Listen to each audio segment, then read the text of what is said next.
To speak with you today. This is actually my first time at PROC, so it's a real privilege. So the pandemic has re-engaged Canadians. During this extended emergency, 36% are now more confident in Canada's institutions. Trust in one another and the government has also gone up.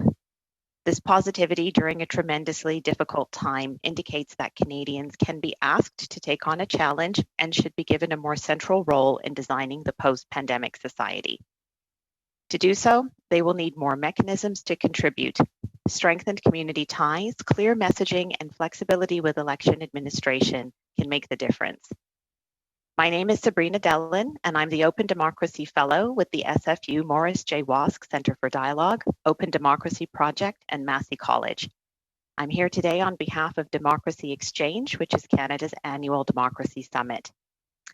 The following recommendations have been informed by the DemocracyXChange community, current research about democratic engagement, and the understanding that the health and safety of Canadians exercising their right to vote is paramount to a strong democracy. This material has also been shaped by the fact that the pandemic has had a disproportionate impact on low-income and racialized communities, long-term care home residents, frontline workers, and incarcerated individuals.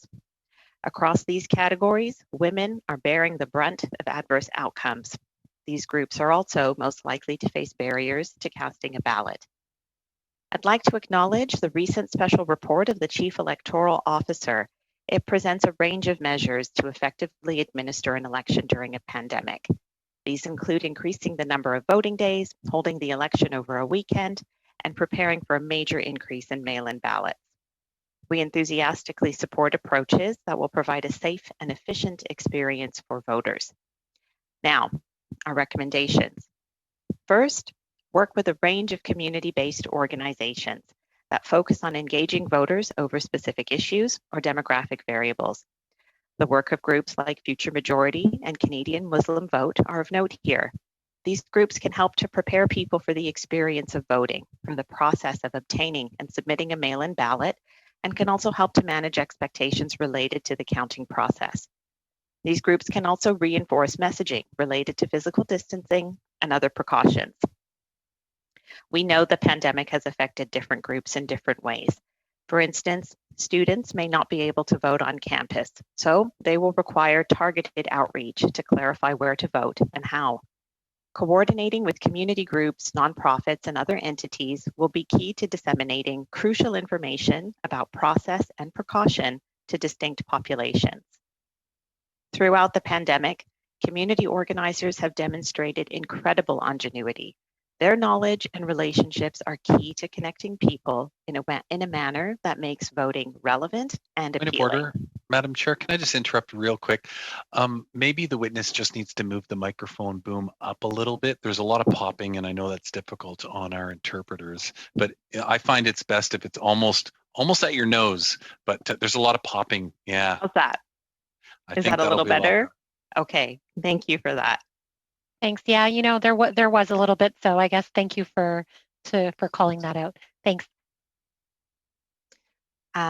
So organizations like Apathy is Boring and the Democratic Engagement Exchange can serve as a bridge between innovative community groups and the electoral process.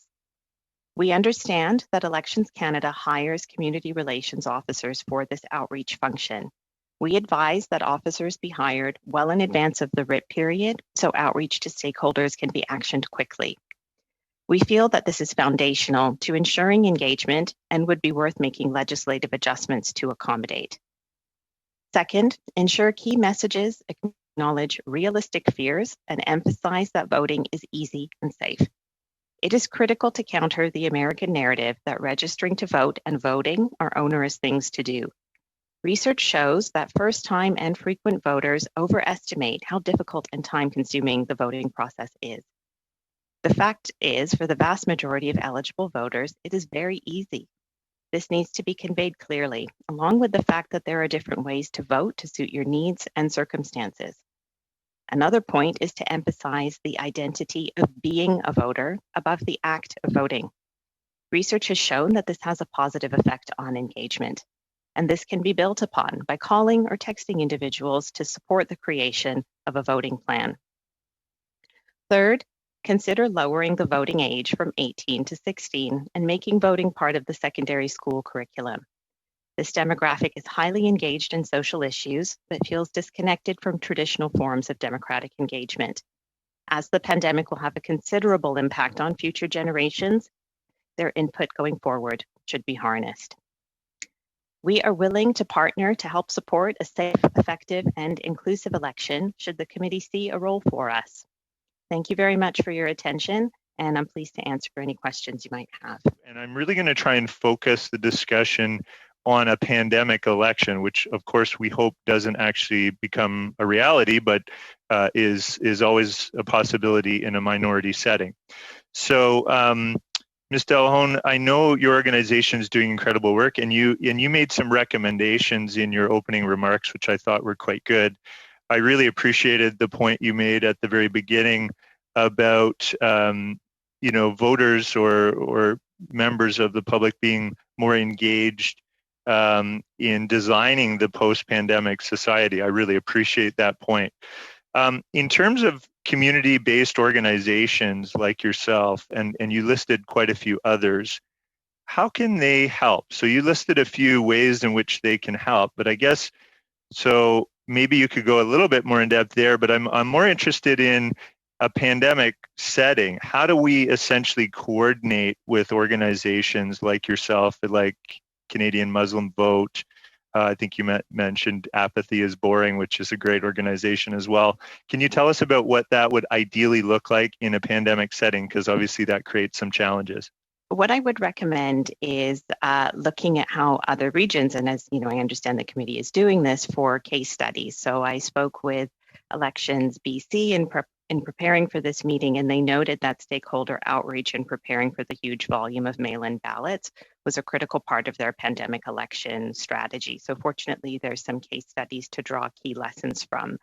Now, in terms of operationalizing this highly coordinated approach with community groups and nonprofits, I mentioned Apathy is Boring and the Democratic Engagement Exchange as bridge organizations. So, and you know, Democracy Exchange, we are a coalition of different groups, academic, nonprofit, community. Toronto Public Library is part of our group as well. So we're all well positioned to help connect with these bridge organizations, and then also kind of help to raise the, you know, or amplify the connection that's available through groups like libraries and community organizations in particular. So I just want to note that with Democracy Exchange, we held our third annual summit in October. Normally we meet in person, but just like everybody else, we had to shift to an all virtual undertaking this year, of course, during a pandemic. And we had over 700 people participate in our 3-day virtual summit. And I don't think we could have imagined anybody doing that, you know, a year ago, 8 months ago. So I understand your point about that coordination and connection piece being a really critical one and needing to operationalize that. But I want to just highlight the interest and, you know, appetite for that democratic engagement, and to also highlight that among those 700 participants, we had people who just simply identified as citizens. So it wasn't necessarily people who do democracy for a living, but just, you know, we were open to the general public. Among our registrants, we also had academics, community organizers, students, and members of the corporate, government, and nonprofit sectors. And so it's across those arenas that you know, this outreach function needs to be mobilized. And, you know, I mentioned the point about outreach officers are also available, but these nonprofit groups and community groups, such as Canadian Muslim Vote, for instance, have mobilized during the pandemic to support their communities in different ways. So that infrastructure is already in place to disseminate messages about how to effectively participate in a pandemic election. And again, to note that, you know, we're happy to assist with that stakeholder planning piece too. Great, yeah, and I noticed you mentioned the community relations officers, which do you think that more capacity is needed there in a pandemic context, Like, should the outreach efforts of Elections Canada be heightened or increased in terms of having maybe more community relations officers? Yes, definitely. So during the pandemic, we've seen a huge shift to digital engagement, but we know that the digital divide is still a significant issue for voters in Canada. So having that, pandemic-proof way of having in-person type of engagement with social distancing, all the relevant precautions, that's still relevant. And I just want to highlight a piece of research from a few years ago that I did with public libraries. It found that when people have a legal problem and they receive some form of official documentation in the mail, they take it to their librarian because they don't quite know where to start and they're looking for a local connection, someone in their community who can help point them to the right official channel. And also, it doesn't cost any money. So libraries are, physical spaces that aren't as accessible as they normally would be during a pandemic, but they're still highly relevant to, engaging communities in the way that we're talking about. So definitely worth the investment in those outreach officers to boost the digital engagement, but also that in-person outreach function as well. I would like to say hello to the witnesses who are here with us today. Very happy to see you. Ms. Delhon, I'm just going to read a little bit here in French, and I'd like to have more information on this. It says another important element is to put the focus on being a voter rather just on the act of voting. Could you possibly tell me the difference? What's the difference between acting as a voter and the act of actually voting? I'd like to know what your distinction is when I say those two things. To expand on that. So identity is that inner sense, that sense of responsibility, that duty, and manifesting that and emphasizing that in the messaging around the election is key to boosting engagement. Going to vote is a thing you do, it's an action. And I think that should be significant as well. But psychologically, that sense of internalized duty, I must do this, it's my identity, I am a voter, is more compelling psychologically for individuals to act on than something on a list of, I got to go vote today. I can't explain the psychological part of that. I know there's some research there, and the paper that I cite in my statement is from the Mowat Centre. And so, we can dig a little deeper on that. But it is significant, and that's the type of strategy that is very successful in the private sector for getting people to buy things, that you're selling a certain identity. So it's drawing on that.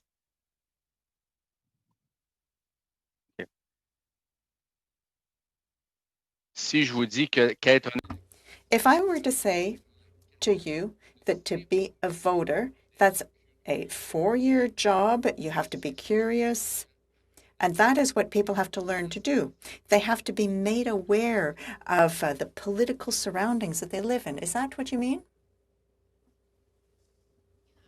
I think it's about making the responsibility more immediate, and it's about making it more specific. It's specific to you. You are the voter, rather than voting being some kind of thing that needs to get done, something other people do. So it's really focusing on the individual act and then positioning it within this collective responsibility. Well, I find that most interesting. In 30 seconds, I'd like you to explain how we can do that, because I have a question for the other presenter. Parallels to the pandemic. We have everybody wearing a mask for the most part. And, Canadians are and voters are willing and able. We just need to engage them. At the top of my statement, I cited research from the Samara Centre for Democracy, where they measured, attitudes and connection to public institutions and civic engagement at this time. And it's really high. The pandemic is giving us a really important opportunity. Canadians are ready to be engaged, and we just have to tell them what we need. They're ready to do it.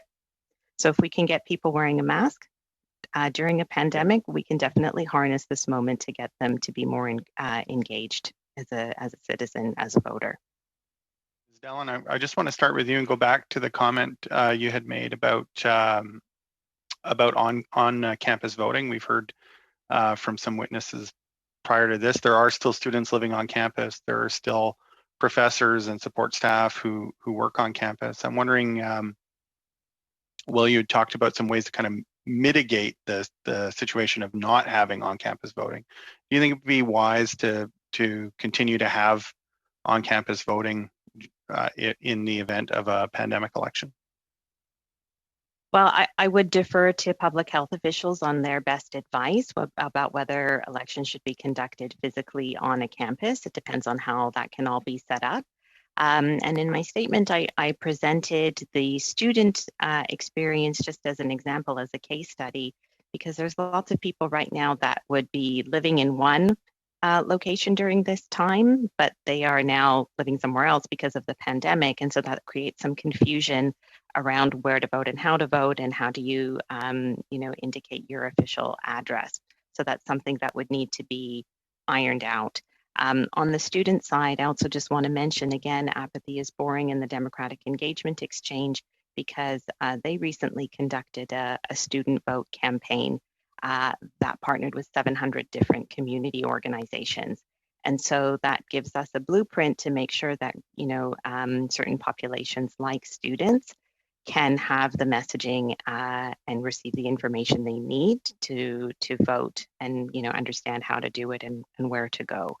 I think because campuses don't have as much activity and busyness right now, they might be able to be used to have other people come and vote in those spaces as well. The pandemic is giving us an opportunity to think in really creative ways and try some new things. I know in the lead up to September with back to school, there was some exploration of classes being held in community centers that were otherwise closed, or using malls that weren't being able to be open in the normal kind of way. So just to note that campuses are huge. There's a lot of social distancing opportunity there, and so maybe that's significant for this moment, and it can be an environment that can be harnessed to increase voter engagement for the student community, but also potentially beyond as well. We've heard from a couple of witnesses that the best way to avoid the risks to low turnout or disenfranchisement during a pandemic election is for parliamentarians to work to ensure that there isn't an election during the pandemic. I wonder if, starting with Ms. Delhon briefly and then over to Mr. Gunn, if either of you would like to add to the testimony on that question. Just wanted to note a recent study from Elections Canada that indicated that voters would turn out, although they're highly concerned about the pandemic circumstances. The turnout is still there, and we know from other regions that mail-in ballots have been used with tremendous effect and with high engagement. Ms. Delhon, I have a question for you. You mentioned in your comments that in your introductory comments at the beginning there that you had concerns that we don't go down the same road as in the United States, where you have to register to vote because it should be more open and accessible. Can you expand on that comment a little bit? Yes, it wasn't a concern that we go down that road, but rather countering the dominant images that we saw during the American election of people in long lineups and news reports from American outlets about how long they were waiting in line, hours to get to vote, and the onerous process of registering to vote. It's very different in Canada. Yeah. There's also a very different history in Canada. Yeah. And so it's important to have our own distinct narrative because those images were just so rampant and are in our head. And we kind of, especially during the pandemic, between social media and news coverage, mix up stories about what's happening in the States and what's happening in Canada. So clearly bounding the narrative of the election here in Canada in a pandemic, should that happen, is very important. So to make sure that messaging is very clear. It doesn't have to be an obvious countering to the American images, but we know that that's what's in minds right now. One of the benefits that we have is that our elections are run by the federal government as opposed to individual states, which can make things messy. How important do you think it is that people are registered to vote by default? You know what, it would be important for us to look at research about that and to examine, how that makes a difference. I don't have that research top of mind right now, but I understand that scholars like Semra Sevi, that's someone who I've cited in my statement, she would have important insights to share, and she shared those actually at our DemocracyXChange Summit. I'm happy to put that together. Do you think that it would be beneficial to allow do you think it'd be beneficial, first of all, to, in an effort to encourage people to be participating, to make sure that we've done everything we can to allow people to engage in the various different processes? So now our system is heavily based on showing up at a poll, either an advanced poll or on polling day to vote. Do you think that in particular, as we're studying an election in a pandemic, it's important to make sure that other and all avenues are available so that everybody can participate? Example, voting by mail? Yes.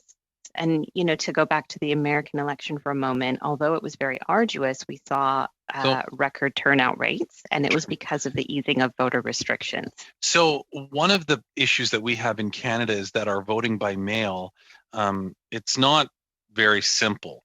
Actually, a number of states, it's a lot simpler to vote by mail because by default, people are mailed out ballots in advance. Do you think that we should be changing the vote by mail process that we have to make it easier for people to be, for example, automatically registered to vote by mail, to have a simplified process that allows it to happen very easily, as opposed to the work that goes into it now? You have to do almost everything but provide DNA. I think that all avenues that would ensure a safe and effective and easy voting experience should be explored. And the pandemic is giving us license to try things in different ways, and that should be harnessed. Do you have any reason to be concerned that allowing voting by other methods, including vote by mail, would increase fraudulent activity? I don't have any specific knowledge about that, but I would look at what happened in BC recently, because they used mail-in ballots for a few different elections in recent memory, one during the pandemic, and they saw high turnout. I think it was over 30% in their last election, and they didn't have any issues in terms of anything being fraudulent or any other kinds of concerns. They did focus a lot on clearly conveying the process to get a mail-in ballot, use it, and then submit it. And so they put a lot of energy into making that crystal clear. And then people were able to do it. So we shouldn't underestimate Canadians. Are you suggesting that we should be doing that federally as well? I think it's worth exploring. And there's lots of case studies to draw on and research available to see whether that is worth doing. From our witnesses, if you have any quick thoughts or strong feelings about the idea of telephone voting, it's something that's come up in testimony here. We don't have any federal experience with it, but there is some experience in BC. So I'll go to Ms. Delhon first, and then Mr. Gunn, just as I say, for quick thoughts or strong feelings. I understand that it was used effectively in BC, particularly for those who had to be in quarantine because of the pandemic, or those who were living in rural and remote communities, particularly First Nations communities. So it definitely should be considered.